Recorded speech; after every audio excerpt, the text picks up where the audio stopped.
Magandang araw uli, mga kaibigan at mga kanegosyo, mga kabrad. So, another segment of the Prosperity Series. It's been a while, so since I posted a content, and I'm sure most of you, itong mga nanonood niyan, kung first time po ninyo itong mapapanood ng aking, first time kayo makanood ng aking video, you can watch, the videos that I have posted in Facebook, here in Ascent Cars, in Raygen, and also in my personal account, which is Rafi Carceliar Macapagal. Okay, my name is Rafi Macapagal, and I'm the president, owner of Ascent Cars Auto Center, AC Transport Services, Ascent Trading, and Ascent Holdings Incorporated. Right now, my topic is about, again, another interesting topic for this Prosperity Series. Working for money or making money work for you? So, are you someone who's been working for money, or do you now understand how money should work for you? So, the key to being prosperous is not working for money. It is actually the other way around, letting money work for you. So, if you haven't had an experience of how money works for you, or how money grows while you are sleeping or you are doing something else, then maybe you ought to listen to the next 10 minutes of your next 10 minutes of this video. I'll try to compress everything, but again, I want to put some context in terms of how do we understand fully how can we execute and be an effective person that lets money work for us. Unang-una, hindi mo naman pwedeng pagtrabahuhin ang pera kung wala kang pera, di ba?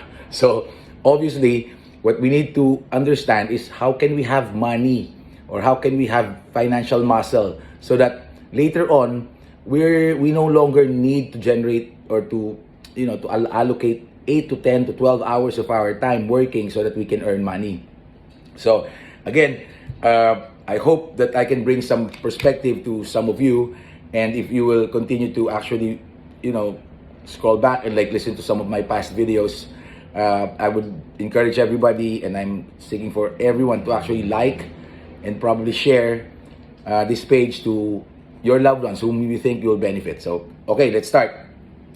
So, as I said earlier, it's really hard for us to be able to achieve what wealthy people or what financially free people do, na letting their money work for them. No, so in the first place, wala naman tayong, or you might say na wala ka pa namang pera para let the money work for you. Okay, so even if may pera ka, I would assume you are not understanding how to use that money. Maybe some of you, or maybe most of you, are putting it in the bank, or putting it in a time deposit, or nagpapalending ka, which is definitely a big risk, no?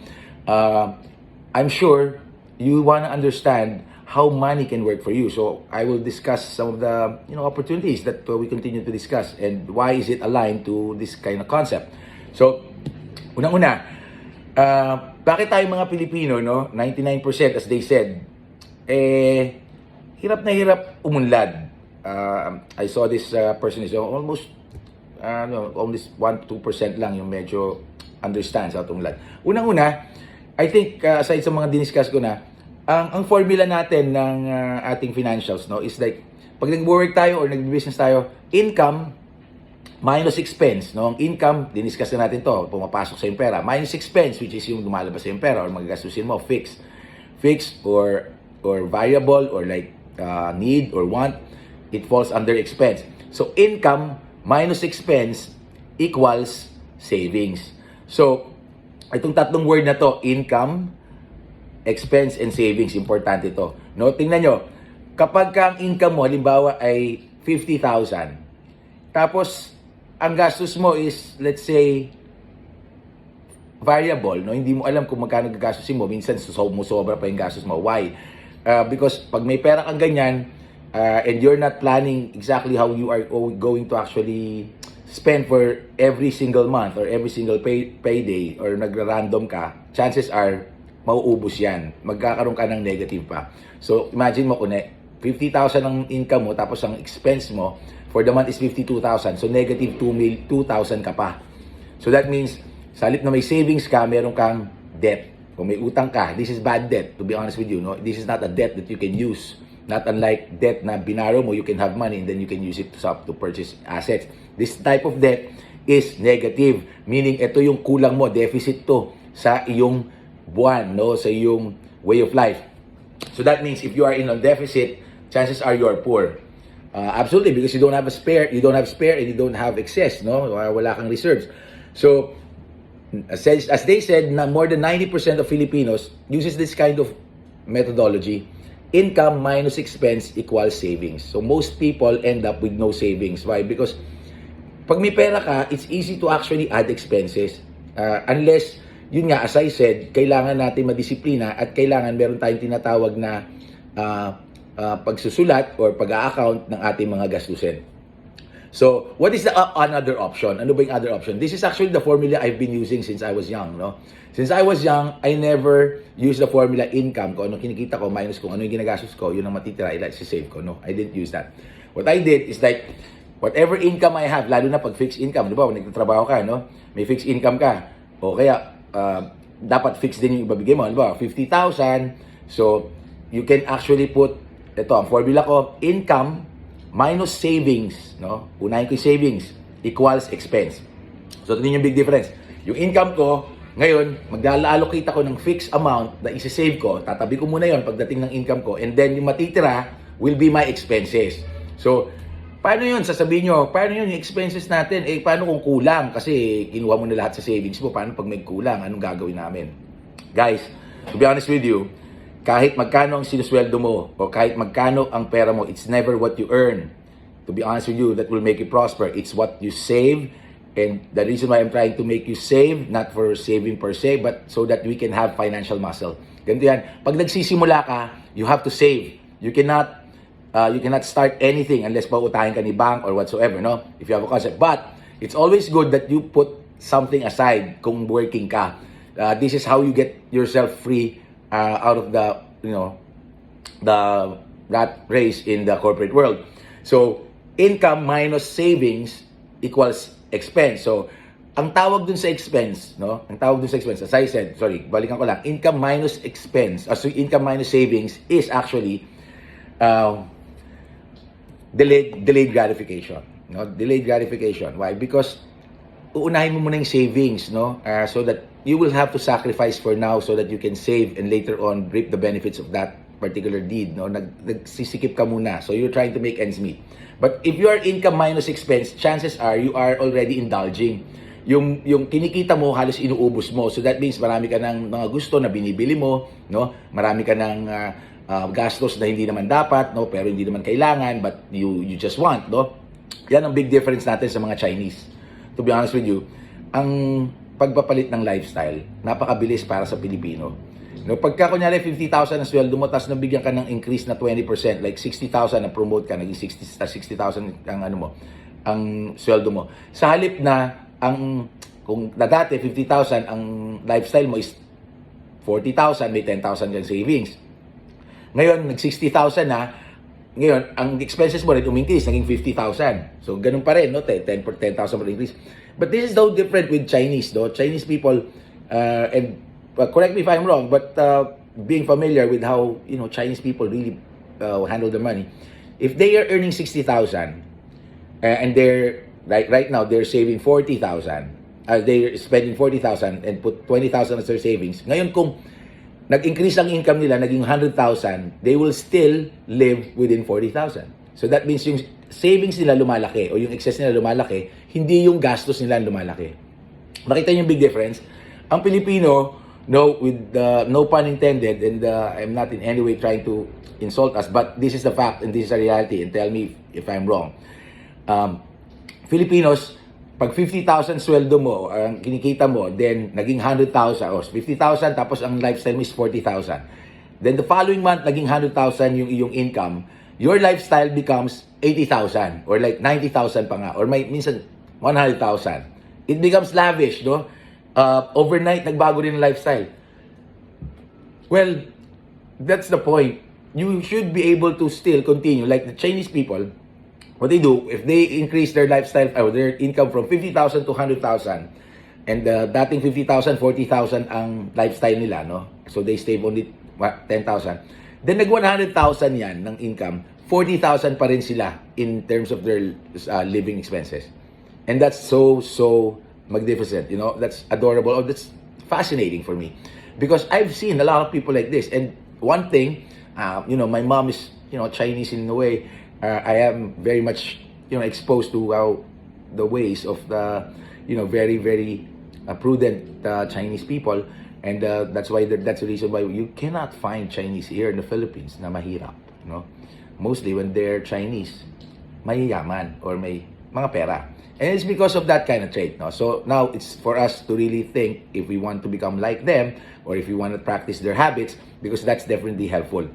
Ngayon, yung isang, babalik tayo, the option that we have is like income minus savings equals expense. So kung kunyari variable lang kinikita mo, like self-employed ka, you can do percentage. Like say, 100,000 kinita mo ngayon and you committed that ang savings was 20% of whatever you will make. So you will take out 20,000 already. And then 80,000 will be remaining.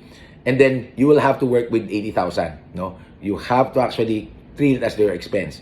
So, look, kung 100,000 na kinikita mo tapos ang expenses mo ay variable, ang formula mo is income minus expense, obviously, what will happen is that all your income will become an expense. Magiging zero ang savings mo. There's like really small percentage of people who can save with this kind of formula. No, and that's the reason why so many people don't have enough financial muscle. It's because they're using this formula. Now, the second formula that I was telling you, this is income or yung kinikita natin minus savings, kung ano yung gusto nating itabi, equals expense. So yung expense is kung ano matitira. So this is where the big word will come in. This is called budgeting. Budgeting, no? Dito papasok ang ating galing sa pagbabudget. So marami sa inyo, so wala sa budget or mag-budget ka. Now, what is budgeting? Ang budgeting is making something last for a specific period or for a specific time or for a specific need kung whatever resources you have. Ibig sabihin, pagkakasyahin mo, no, in layman's term, pagkakasyahin mo kung ano yung meron ka by budgeting. Meaning, you will have to make those resources, fit to when and how you need them. So, halimbawa, let's put an ordinary example. Halimbawa, 30,000 ang sinusweldo mo, namamasukan ka. And you wanted to save, let's say, 20% yan is about 6,000. No? 6,000. So, you want to save 6,000. So, 6,000 automatically after payday or after each payday, 3,000 will come out and you will get only 24,000, right? Natira. Now, dati, ang formula mo is income minus expense, nawala kang natitira. Ngayon na nagtanggal ka ng 6,000, what will happen? Of course, there will be some adjustment. Meaning, may mararamdaman kang konting paghigpit. Medyo may konting tiis, no? Bakit? Because there is a 6,000 peso or 20% of what you used to spend will be put to your savings. Pero, dyan mo matututunan ngayon ang discipline. Because this 6,000 will now go to your muscle fund. Itong tinatawag na, this is what will make you have financial muscle. Uipunin mo to ng konti para pag medyo may muscle ka na, you can make this particular savings work for you. Meaning, you will be able to actually put this in an investment that it will just bring money to you. But right now, you cannot because it's still too small. So, the return is still too small and maybe too risky. So, you will just put it aside, 6,000 every single month, and then yung 24,000 na medyo magbabago ang ang maninibago ka, what you need to do is really get into work a little bit more. Like, how do you make extra 6,000? Parang, how do you extend the 24,000 na dating 30,000? Look at these things, no? Yung mga inuulam natin or binibili natin na hindi season, no? Let's look at fresh fruits and vegetables na season, meaning ito yung panahon niya, so meaning mura siya. Like ang prutas, for example, kung bibili ka ng lansones in the middle of September, medyo mahal yan. Pero pag bumili ka na medyo panahon niya, like recently, it will be a lot cheaper. So doon mo ipasok yan, doon ka bumili yan. Yung mangga, wag kang bibili pagka ang mangga mahal. Bumili ka ng prutas na season or bumili ka ng mga vegetables na season. And then yun ang ilagay mo sa menu mo, no?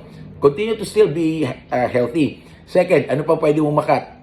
Probably pwede kang mag-cut sa kuryente, sa iyong bills, no? By making sure that everything is being used efficiently. Yung aircon mo, pwede ka siguro mag auto climate na lang na every 2 hours, pagkasun 2 hours, pag tulog ka na, mamamatay, mag-shut off. So that will save you a lot of, bills, amount in your bill. Or, let's say, load. Pag masyado kang ma-Facebook or masyado kang maraming aktibidades sa phone mo na wala namang pinagkakakitaan, then you might want to think about lessening your load. So marami pa pong areas like pamasahe or gasolina. Let's look at what are the areas where we can really cut off and then feel the slight inconvenience. Pero what I'm gonna tell you is like, if you are willing to do and to sacrifice now, you will live the life that you have always dreamed of later. Don't try to live the life that you dream of today. Sacrifice now so that you can live that kind of life. No? So ito yung tinatawag nating delayed gratification. If you use the formula that I just mentioned to you, the income minus savings equals expense. In time, let's say in 10 months, dahil 6,000 ka ng 6,000, nagsisave ka, you will get around how much? 72,000 a year. Now, this particular money, probably you can make investments already. Like, put it somewhere. Like, gusto mo, umuwi ka muna ng probinsya, umanap ka ng lupa doon na mabibili mo ng halaga 70,000, na mura pa ngayon, probably bundok pa. Pero in 20 years, I'm gonna tell you, this particular 76,000, if you put it in real estate now, in the provinces or anywhere na medyo hindi pa developed, underdeveloped or undeveloped, this in 20 years will get developed. And you know what will happen to this? It can grow as much as 7 million pesos. No, I don't know what the value will be of 7 million, but just investing 70,000 can become 70 million, no? And I've seen this, Labandera, who has 100,000 salary savings every year, she buys, a property, real estate property in the province, and the first few years na binili niya na mga taga 100,000, she was able to sell and na-liquidate niya everything na na-save niya by her retirement on the 25th year niya as a Labandera, 27 million pesos. 27 million pesos. So how feasible is it? It is feasible because you are trying to actually make your money work for you. So what I'm saying now is like, look, that particular Labandera, or if you will invest that 76,000 now, hindi na alam mo kung saan man, no? What are the things that you can potentially like invest in? Kung ito nilagay mo, for example, na real estate, pumunta ka sa probinsya, bumili ka ng undeveloped land, makakabili ka siguro ng sa halaga 76,000, wow, sa 100,000, makakabili ka siguro ng mga 500 to 1,000 square meters, o minsan malaki pa. But it's undeveloped, maybe like 1 hectare makabili ka, and then later on in your life, after 20 years, kung bata ka pa, this is a perfect time for you to do exactly what I'm saying. Pero, if you want immediate return, this means, this is a bit of a muscle and that you would want to probably want to utilize or like be able to get the profit of it in the long term, which is about 10-20 years. 20 years to be exact, ang talagang ano yan, no? This is one of the best moves that you can do if you're a young person. Like if you're 20, if you're 30, by the age 50 or like age 40, you are already really someone, or you probably would have like an extra 30 million or 25 million. It depends, really. Sometimes it can go as high as 50. It really depends on the area and the plans that will make that area develop. But nonetheless, that's worst option. Now, kung medyo may edad ka na, halimbawa, pa-retire ka na, no, and now, 55 ka na, and then sandali na lang yung time mo para mag-save, and ngayon ka lang natututo in terms of like how to build financial muscle. What are the things that you can do immediately that you can derive money from your money? So I'm sure, if you're already a middle age, like nasa 30 ka, 35, meron ka na kahit pa paano konting savings. Gamitin mo lang to ulit. Try to save as much. Kunyari, 100,000 nang kinikita mo, tapos isa lang anak mo.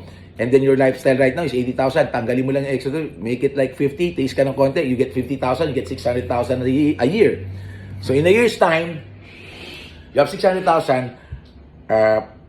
What I'm gonna recommend is for you to come over and like look at immediate, return of your money on a day-to-day basis by having TNVS, or like buying a car that can produce money. Buy an asset, no? You can already buy an asset kasi meron ka ng financial muscle. You now buy an asset and then make that asset pays for itself. Now, all you needed to do is save 350,000 pesos. Some people that became very successful in this business, now in this Grab transportation business, didn't even have money, didn't even have the amount that needed for the down payment. Now our cash out, our investment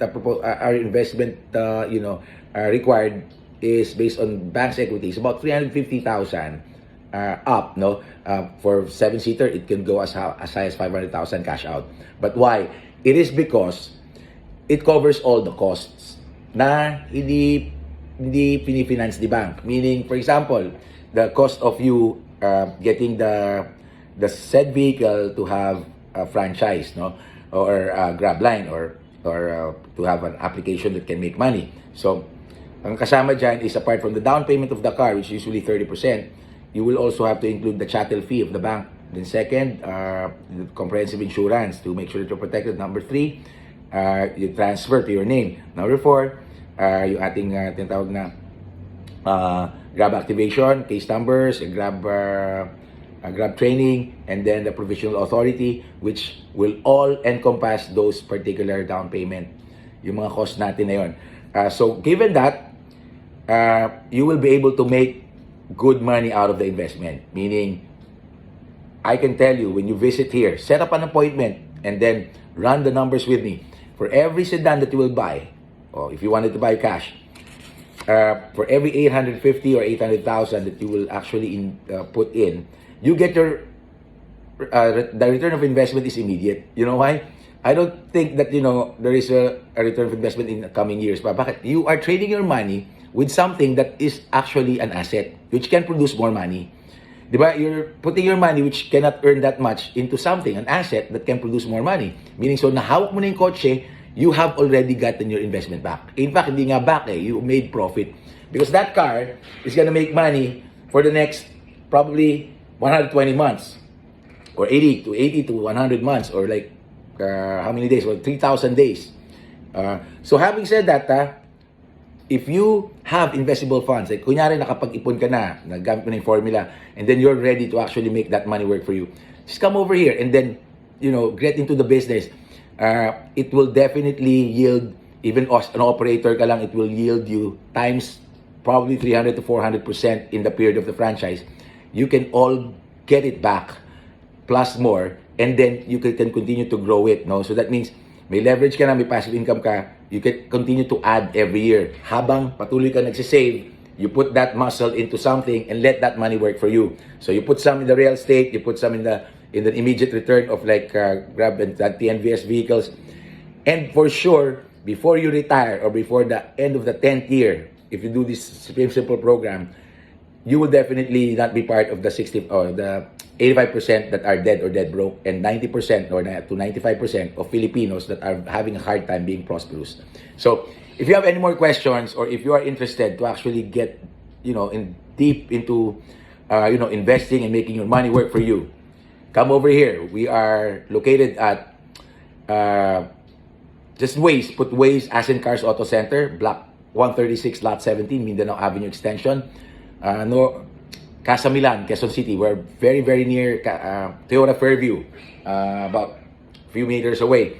And set up an appointment. We have people, just comment here or like just probably message us. There are people, answering their inquiries, and they will be asking for an appointment because we've already made it a point since the past few months that I wanted to make sure that everyone will be given ample time, so that if you need to ask questions or if you need to have a one-to-one that will require you to actually understand the business better or like where to invest, I'm giving my time for free. But the whole point is like, please make sure that you set up an appointment and be there when you set up an appointment, please, because I do respect your time and I expect that you will respect my time. And so if there's anyone out there, and I'm sure there will be, because bashers will always be bashers. And you know who you are. If you're really wanting to tell me something, or if you're really doubting whatever I'm saying, please come over. I am challenging you, whoever you are, to tell me straight whatever it is that you want to say, because I am definitely the real person. I am my own name, my phone number, my location, and anytime and anywhere, I can definitely defend what I'm saying. Okay? Thank you very much, and hope to hear, and I hope that I've changed some perspective of you people. Cheers!